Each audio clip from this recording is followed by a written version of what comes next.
Во инсистирањето на председателот Пендаровски за состанување на собранискиот состав кој е веќе распуштен може да се крие намера на тој начин да им се даде легитимитет на спорните владини уредби со законска сила, смета поранешниот министер за правда Михајло Маневски.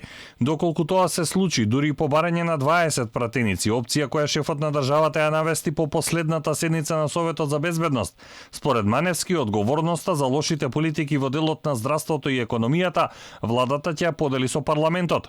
Законодавниот дом, како што истакнува екс-министерот, не треба да му дава тежина на нешто што според уставот треба да заврши кога ќе заврши вонредната состојба. Очигледно е дека ќе се на одреден начин да ќе му се даде легитимитет на закон на одредени легислативни решенија со овие уредби кои што се некои и повеќето да кажам од тие кои дури коса со уставните одредби од уставните и законските одредби, бидејќи ние таму имаме, нели се среќаваме со некои уредби со законска сила кои што така се донесоа многу на брзина, без основа и дека тие уредби очигледно не можат да бидат дел на правниот систем на Република Македонија.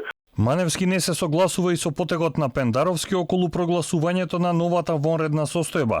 Тој смета дека ситуацијата може да се менаџира поинаку. Уставот говори за вонредна состојба во важност од најмалку 30 дена, а не говори за некакво продолжување на таа вонредна состојба.